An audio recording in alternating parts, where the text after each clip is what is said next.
Hi, Ahmed. Hi, Anna. Thank you so much for being here. I am really excited to have this podcast with you, to have this conversation with you. We have met online through the content I have been creating, and I received amazing support and feedback from you on the topics that we can discuss online. And you have been actually a quite big part of why I'm talking about certain things that I'm talking. So thank you so much for that. Thank you very much for the invitation. I'm happy to be here. I'm really glad to hear that. You know how we're going about this podcast. We are going to discuss the lessons learned in immigration on your migration journey. And we also have the starting question, which is what was your first day or maybe first week on your immigration journey? Can you describe us where you were, how you arrived there, and maybe even why? Yeah, this is a very difficult memory because the first days or the first week, I have that feeling that I was completely lost. You are trying to get your first connection with the new community, with the new culture, with the new people, and with all the difficulties that you have, language barrier. You want to connect, and I think until you will get this link, it needs time. And this is the first shock you will get at this time that this connection cannot be established within days. You need much more time. And over the days, you will be adapted to the system, to the rhythm, and you will be slowly getting connection. And I think the first days, because of this shock and that feeling of being lost, you may do some awful things. You will take a wrong bus to the job or something like that. But this also is funny because I think it is normal. Now that you say this, I remember myself the moments when you are very new to the place, especially if you don't know it, but even if you have been there before, it's so fascinating how, when you're looking back at it, when you get to know the city and the city is very familiar, or the town or the village, then it's kind of funny how at the beginning you were really lost and you were not sure what's around the corner.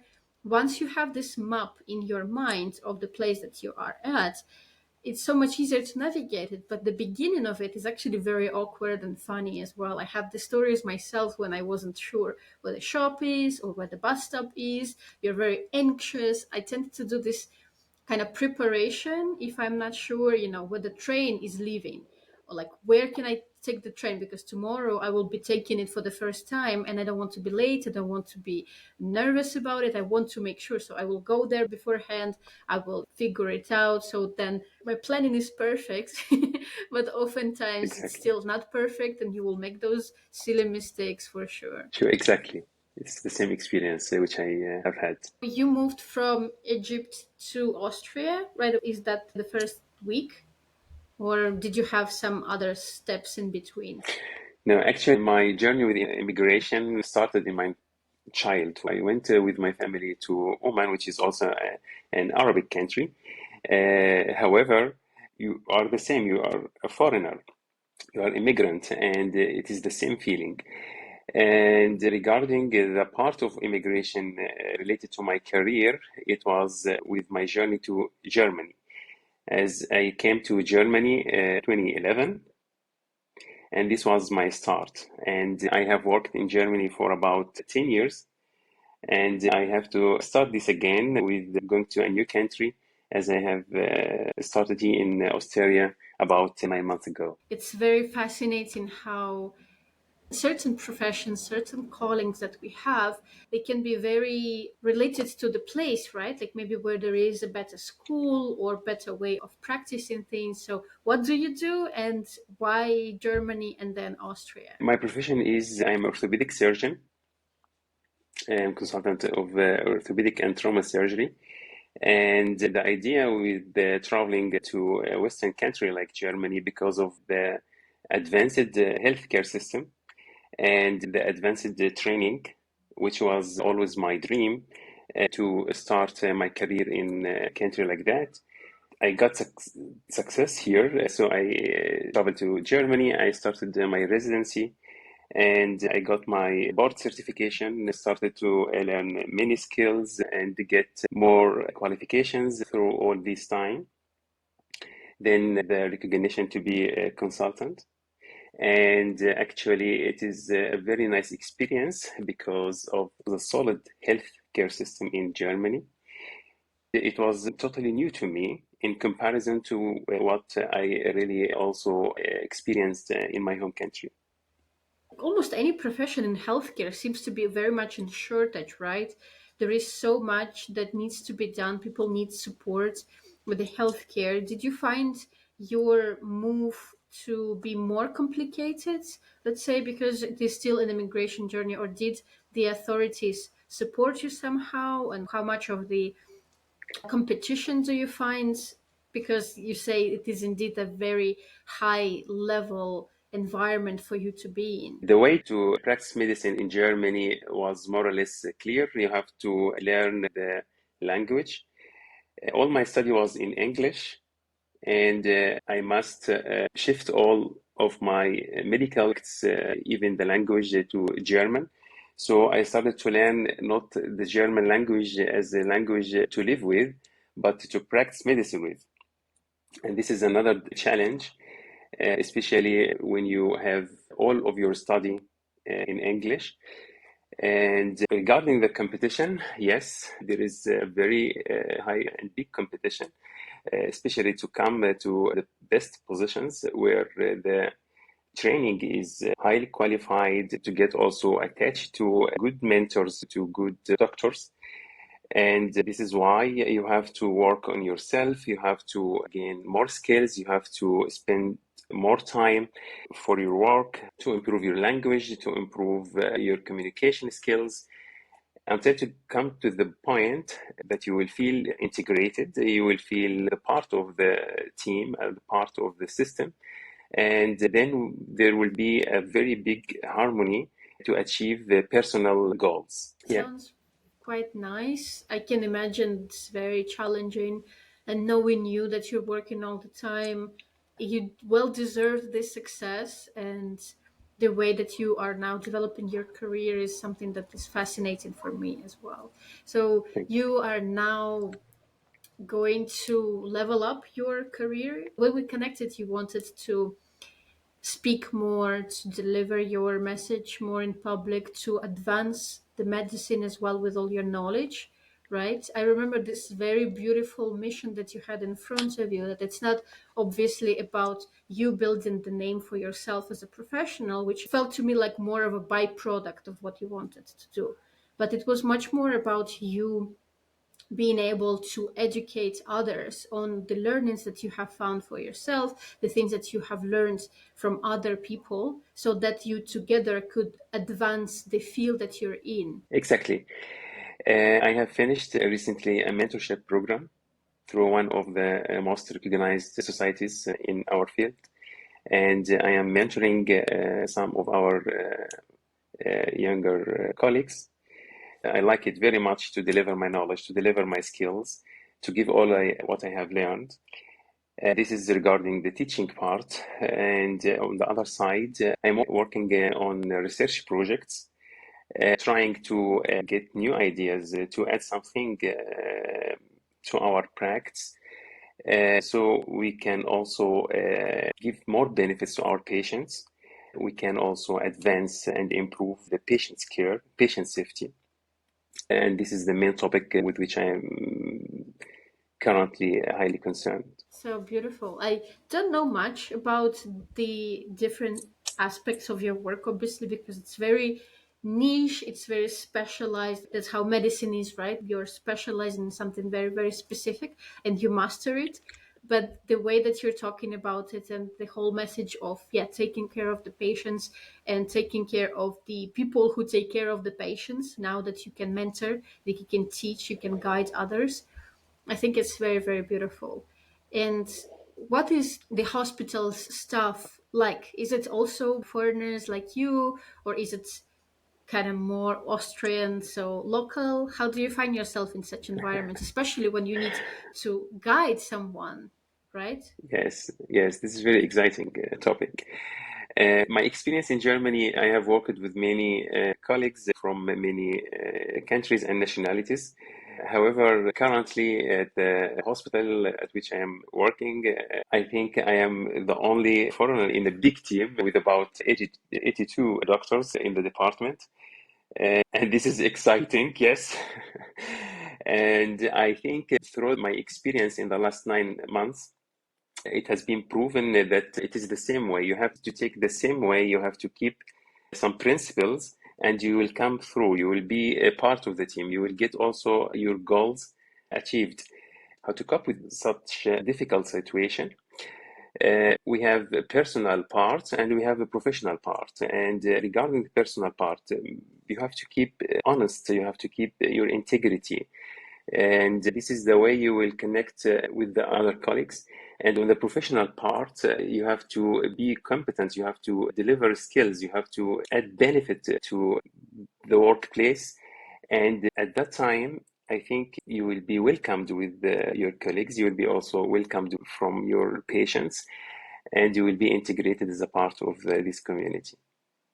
This I is love how I this. always approach it. Yeah. Yeah, I love this. It's really sounds actually like one of the lessons that we can extract already, right? So for you to be able to make impact in the field that you're at, you don't have to be a doctor, you don't have to be a surgeon to actually influence people's lives. If you want to be considered the professional that you are, if you want to be considered as an expert that you are, especially when we're talking about these environments where we might feel a bit out of normality, because as you said, Ahmed, you're just one foreigner in the whole hospital, and it can be challenging, can be really taxing on you.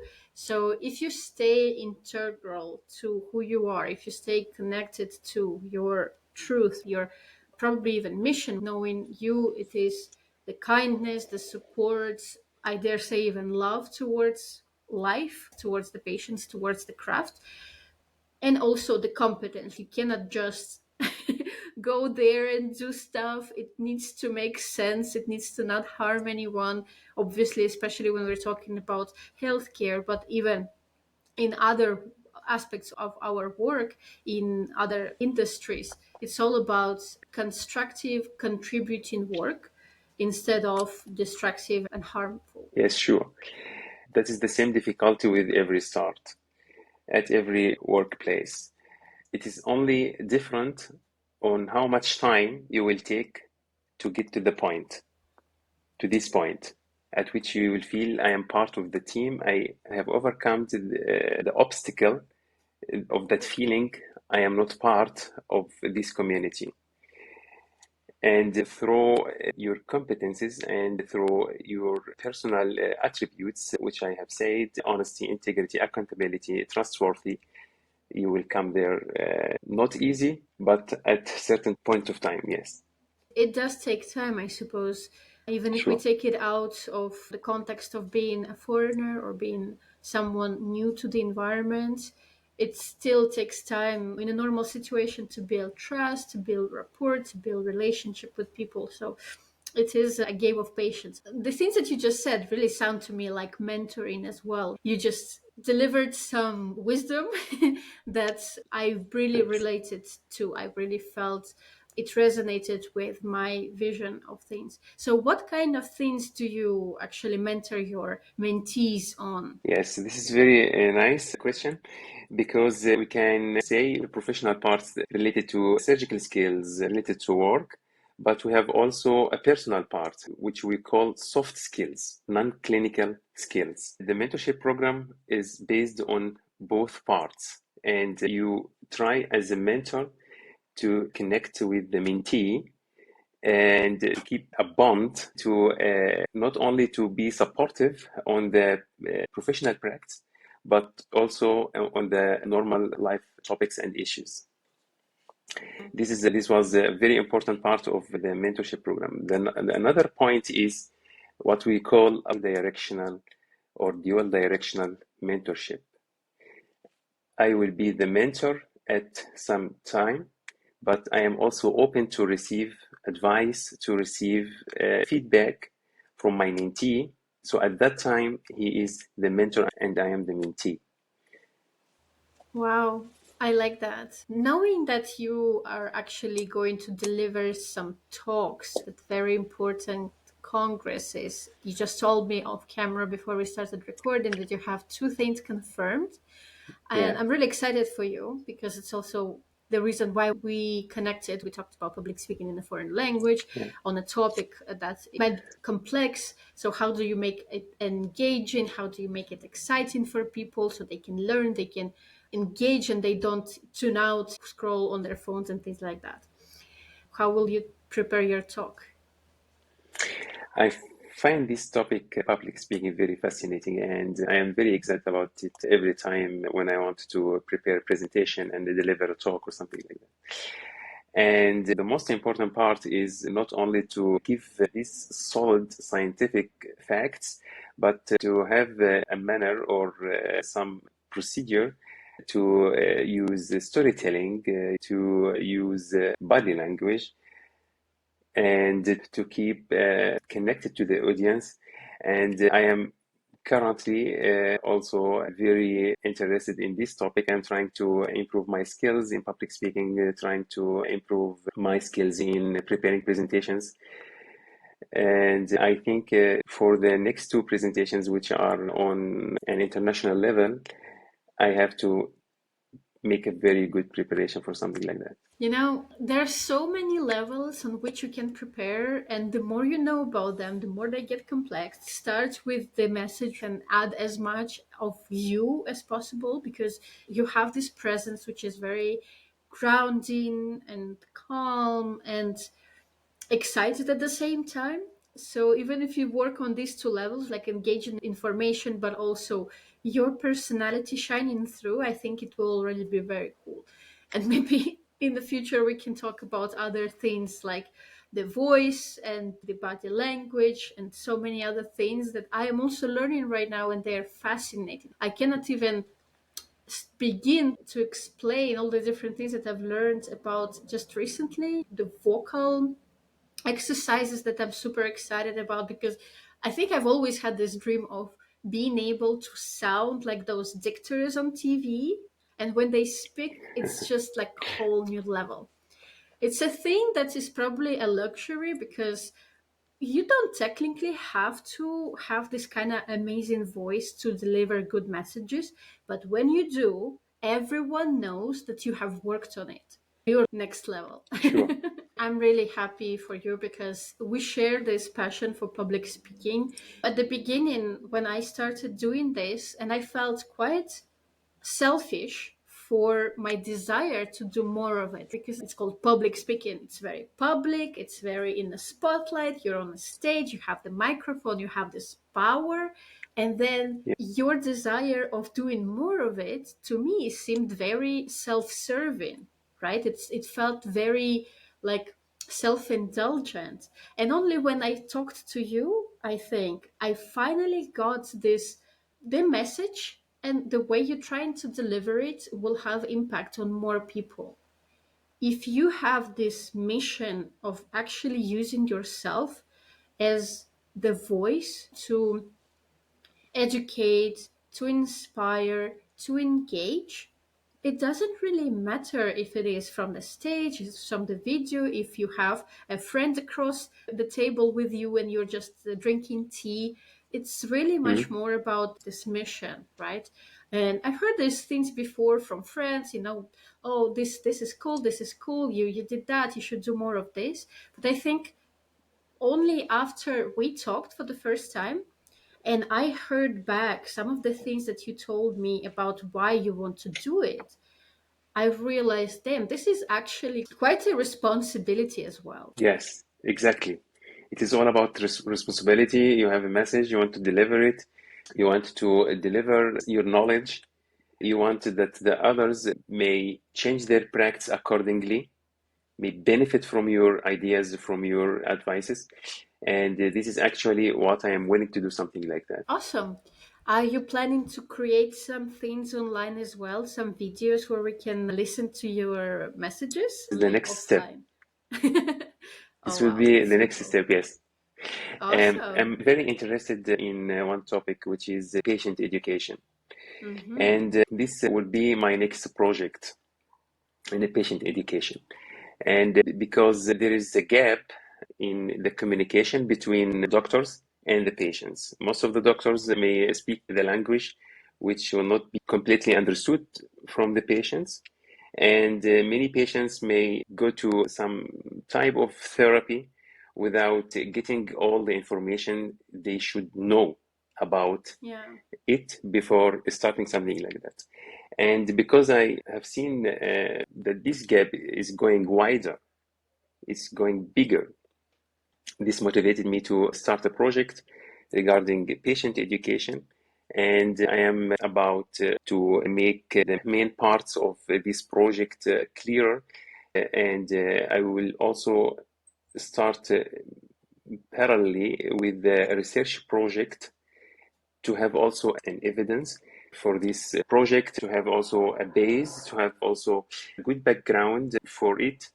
And it is more or less a type of public speaking because you will also communicate with a wider base of patients. They are not only the patients who are in my outpatient clinic or on my ward in the hospital, but I am willing to go also through the social media with something like that, to go also maybe with a website in patient education, maybe later on also with an app. And this is now one of my projects with which I am very, very busy. Wow, this is fascinating. So cool. Good luck with that for sure. Would be really excited to hear Thanks. more about it when you have some details. But now I have another question for you, which is completely different topic. You are very busy. You get yourself involved in many things all the time. I see you have this project, that Mhm. project, business projects, all of that.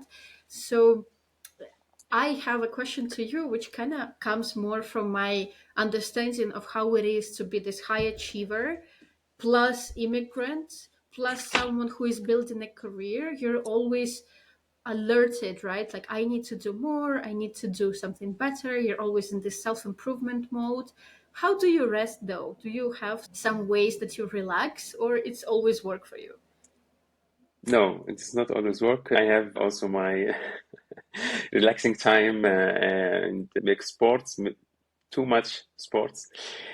And this is how I make my work life balance. I spend also good time with my family as I can as a surgeon. One of my hobbies is also traveling. I like traveling. I like to visit many countries, and I plan every year to visit 2 or 3 countries in my vacation. So I have also time to relax. I feel that you're always full of energy and desire to have this new experience. This is very refreshing for me as Thank you. well. I'm very happy to know you and to be able to have this conversation so that you can kind of give me the energy, we can recharge each other, we can have some beautiful breakthroughs as well in our thinking, in our practice. I got really cool lessons. One was about getting integrated in the new maybe profession, maybe new place where you're working, especially if you are a foreigner. It is, yes, about the skills and the professionality and your knowledge, but it's also about who you are as a person and how you come in with the integrity of your soul, with this accountability, which is something that is necessary and beautiful in every relationship anyway, but it definitely is something that you have seen working out for you. And I can confirm as well is one of the best ways to establish really good connections and also be respected, be appreciated, feel comfortable and integrated as well. And then, yes, do as much as you want, many things, but also find time to rest, which I'm really happy that you said it as well, because it can be a good reminder for many of us, especially if we're on this journey and we always are scared that we're not doing enough. because our journey as migrants is not guaranteed. We have to fight oftentimes for our right to stay where we have built our new life. This self care and thinking maybe long term as well is definitely gonna make it better. Would you like to add Sure. anything else, Ahmed? I totally agree with these nice words with which you have closed. Yes, it is a difficult way, but we have to remain consistent. We have to work on it and never give up. Thank you so much for your time, and good luck with every project. Good luck with the program. I'm very excited for your mentees and for you as well. And please Thank do you very share much. with us how you are developing your career. I would really love to see the videos that you will create. Thank you very much, Anna.